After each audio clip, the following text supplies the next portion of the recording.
As Peter said, my name's Sue Allor, and I'm not Italian. I was noticing Peter talks with his hands, and I do too. So I brought things to hold. Hopefully that'll keep my hands down a bit. As Peter said, I'm a county commissioner in Sheboygan County, serving in my third term. I'm currently the vice chair of the Board of Commissioners. As a commissioner, I sit on a variety of boards, committees, commissions, North Country Community Mental Health, the Area Agency on Aging, Sheboygan County Council on Aging, Sheboygan's Local Emergency Planning Committee, the Millage Appropriation Committee. I served on NEMSCA for a couple of years, and I'm also on the Northern Michigan Counties Association. So there's a variety of exposure that I have with these various boards and committees to issues that are going on within Northern Michigan. Prior to the run for commissioner, I sat on our local township board of review. I did that for 6 years. Now, as Peter mentioned, my background is in nursing. Graduated a long time ago with a BSN in nursing. Worked for about 10 years in a hospital setting, but in that time, 3 kids came into the picture. My husband decided to open up a small business, and life got really busy, got crazy for me. So I backed off the nursing, focused on the kids and the business operations. So that gave me a lot of insight into the fun of running your own business, the hardships of running your own business. You don't just go in at 8 and knock off at 5. You go in at 8 and you're working until midnight if need be. There were times where I'd put the kids to bed and I'd go in and work until 3 in the morning. So you just did what was needed in order to keep things going. A lot of hard work and a lot of commitment. As I mentioned, I've got 3 kids, so that gave me exposure to a lot of different school environments, school situations, the education that they had, and I always stayed involved in their education. My basic core beliefs are I'm fiscally conservative, morally conservative, I'm pro-life, pro-Second Amendment, and I guess that about sums me up. As a commissioner, I've been involved in a variety of decisions. I'm only going to bring up a few in that I think it explains a little bit more about me and what I try to focus on. We had, several years ago, a group that came to us. They requested a resolution on elimination of plastic grocery bags. They didn't want the local grocers to distribute plastic bags. And instead, we're encouraging the recyclables, like this. So initially, on the surface, it sounds like a great idea. I've got these green bags myself. They work great. But in looking into it, I found that a lot of times those grocery bags that people bring home from the stores are used in their trash cans for garbage. So they are recycled. And looking into it further, I found that in Ireland, when they did absolutely ban plastic bags, people started purchasing the Glad bags, which are much thicker than the bags you get from the grocery store. So the landfills were filling up with Glad bags. The consumer was now purchasing the items instead of getting them from the grocery store. So what initially sounded like a warm, fuzzy idea, let's go with banning the bags and go with the green. Really, after looking into it, it wasn't so warm and fuzzy. It actually was going to contribute more to the landfills and increase the cost for consumers. So, you know, that's relatively minor, but it's an idea of how I look into things. I want to research as much as I can. I want to get the answers and hopefully make the best decision possible.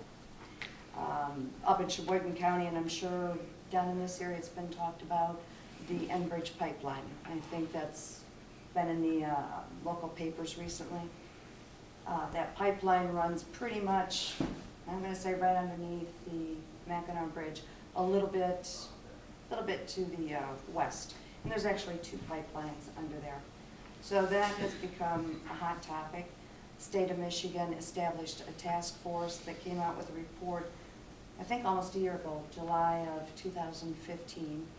And they continue to have task force meetings going on.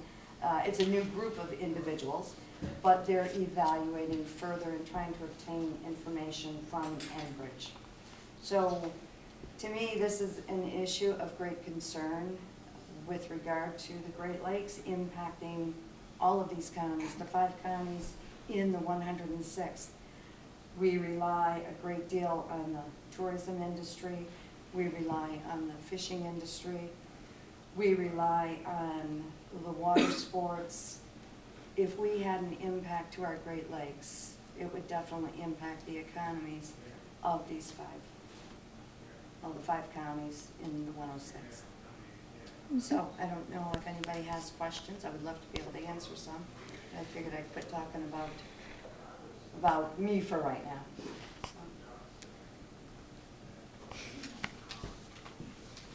I knew this was going to happen. You, Yeah, I got one. Probably I should ask it of all the candidates. Okay. Why do you want to be the state representative? Why? No, why? Well, I guess it kind of goes back a few years, and I know I've talked to Dave before. I gave him my lowdown, but this is what got me going. Back probably early 2000s, when the economy started to cave in, and I was watching the government bail out Lehman Brothers and AIG and Bear Stearns with our taxpayer dollars. I started to get really upset, and I was watching what was happening to individuals. I was watching what was happening to people who were in their 70s and 80s. They were watching their retirements disappear, and I was asking myself, if this economy does recover, are these people who just took a hit even going to be around to see the recovery? You know, because of what was going on. So I got very upset, and I was writing letters to congressmen and complaining to friends and family that walked into the house. I realized writing to congressmen didn't do any good, and the friends and family that were coming into the house were getting tired of listening to me. So I thought, if I'm going to complain, I might as well get involved.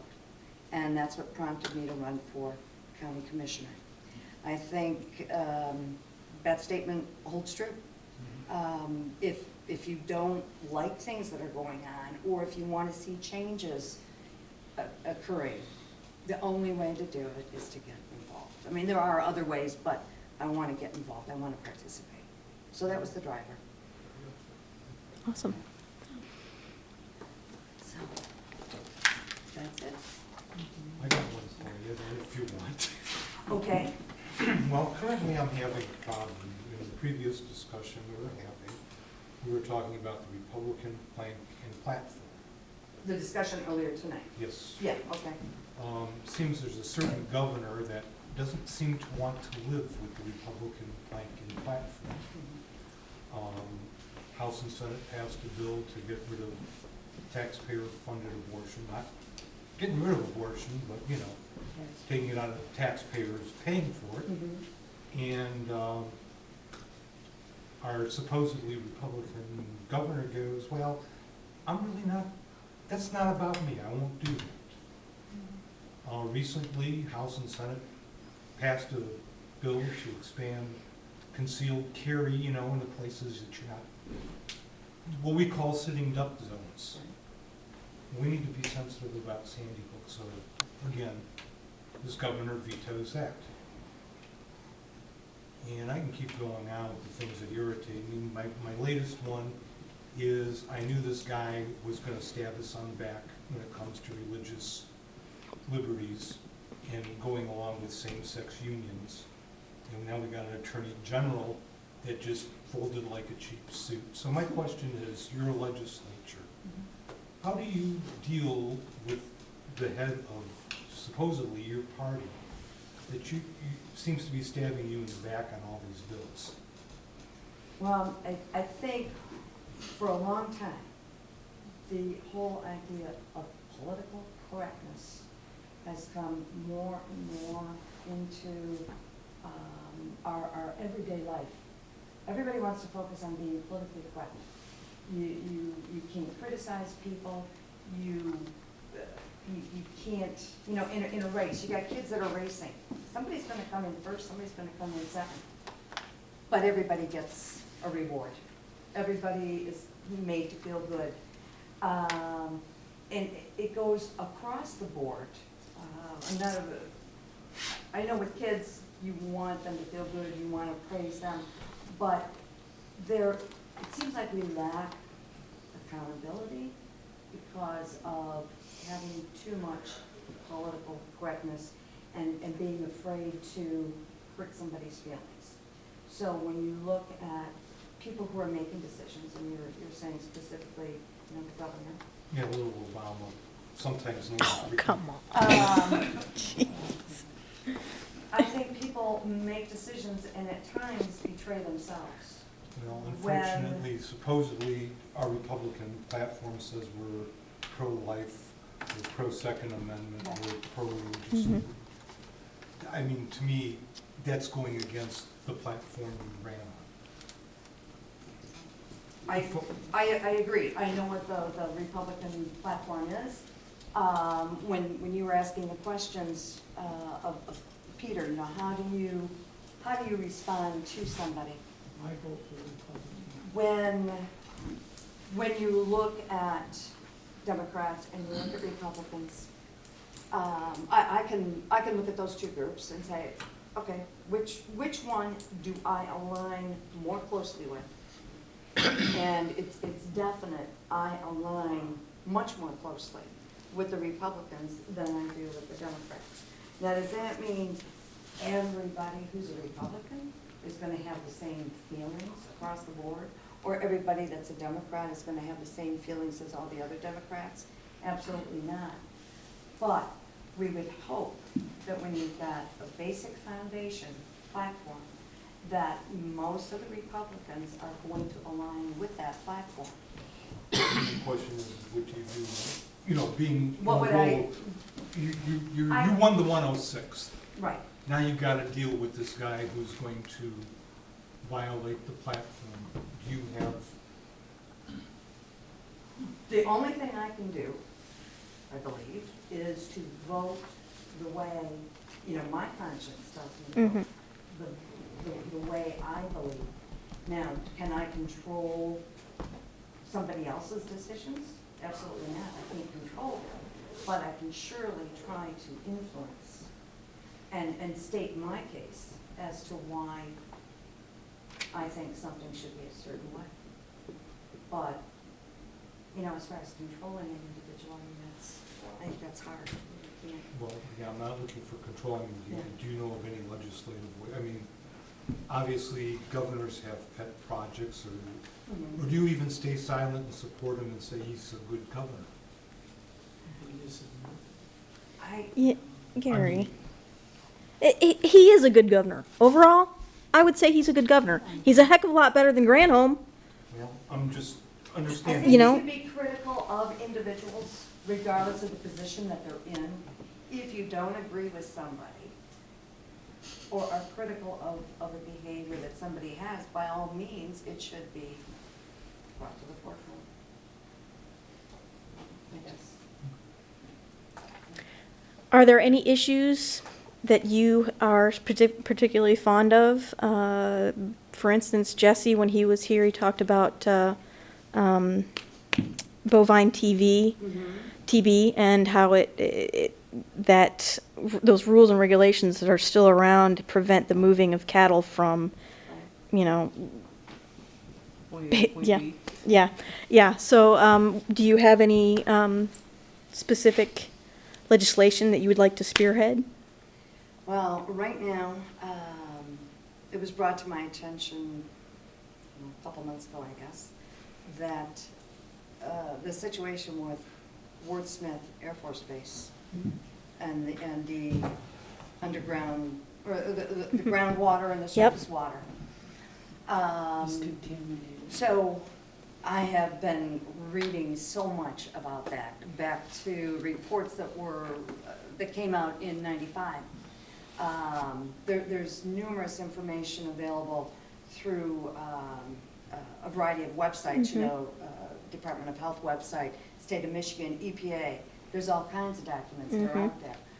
And after reading through all of this the other day, to me, it's scary. It's very scary. When one of the reports said that these particular chemicals, I think it was 1980, 83, that they realized there was an issue with these chemicals. And they had 3M cease the manufacture of these chemicals. But if you still had them in your possession, you could still use them. So I don't know how much longer they were used at the Air Force Base. But prior to 1983, these chemicals were used on a regular basis. Oh, And one of the reports said there was a significant increase in miscarriages of women who lived directly on the base. They haven't done any studies as to the number of miscarriages that have occurred since that time. But meanwhile, you've got these contaminants sinking down, going through the groundwater, and the half-life on two of the chemicals, I think half-life on one was 96 years, and the half-life on the other one is something like 44, 45. So these things are here long after we're all gone. So, I'm familiar with that issue Yeah. because it contaminated the people who live in Van Neten Lake. Yep. And they're Mhm. not a sewer supply water system. And that happened when the federal government closed the Air Force Base. They were to clean it up.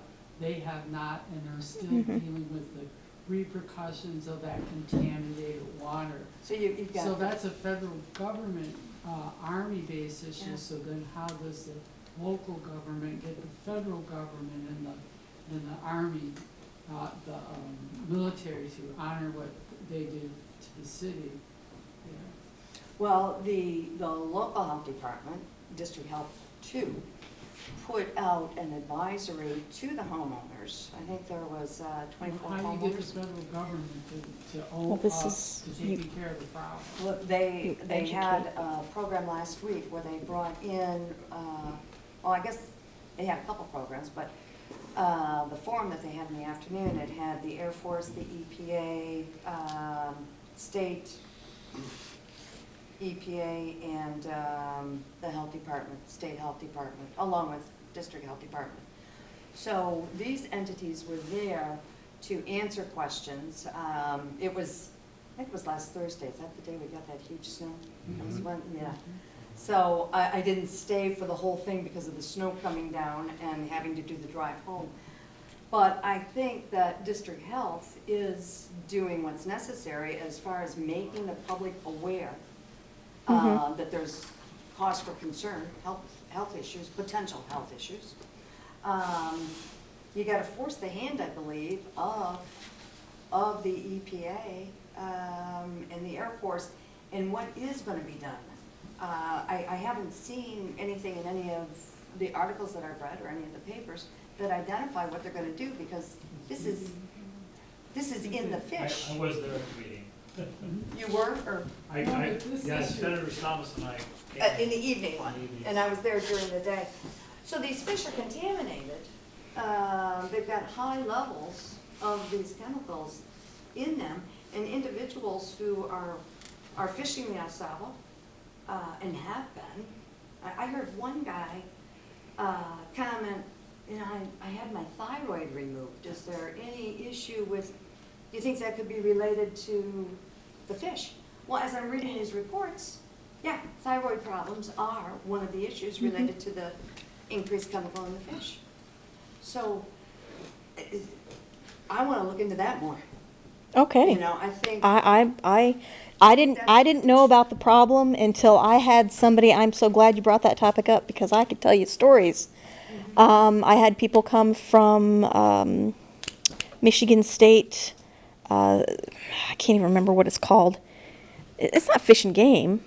No, it's. They came. They asked to come on the property.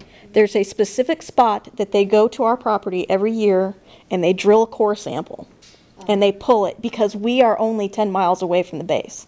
So you've got the So we have- underwater current. We're right on the Pine River, so. Yeah. Yep, Yeah. yep. So that's something that I do know, like, I'm a pet sitter, so I deal with animals a lot. So at the Alcona Animal Clinic, one of the things there that Kathy Jo has stated is that the animals around Van Etten Lake have a 90% higher carcinogenic rate, cancer rate. So you've got the wildlife that are drinking the water, you know, from the Osado, from Van Etten Lake. Now, there's gonna be pregnancies that occur, you know, at some point, But what's this has happening. been going on since the base closed, and the I federal know. government hasn't acted on it. They're giving all this attention to Flint, but what this area of Must be Allor, smart. I know. Michigan getting kicked out. That's what I'm saying, this So- needs to come Be out. addressed. Like I said, after reading all of these different, papers, I'm thinking, why has this not blown wide open like Flint? And speaking of Because Flint, we're just a bunch of northern white people. And there's fewer of us than trapped into a city. Well, according to Hillary Clinton. No. when I was in nursing school, the big topic was lead poisoning in these kids. You know, the paint that's shipping on a windowsill. All paint back then had lead in it. Gasoline had lead in it, you know. Don't breathe the fumes when you're pumping gas, and make sure your kids aren't eating the paint that's shipping off the windowsills. Because lead poisoning impacts the bone development, the brain development. It's terrible on infancy through 6. Not that it's good for anybody else, but those are critical years. So here, you know, we go from nursing school to 2015, and we've got kids that are being exposed to lead. Infants, and what is the long-term result gonna be? This is scary all the way around. So. But you would be willing to spearhead legislation that would bring this to the forefront Oh. and, Go after the federal government Yeah. and the Air Force. We're not. yeah. Because now, Cool. now this is the kicker, because Coletta, which is now a private company, Right. owns the property.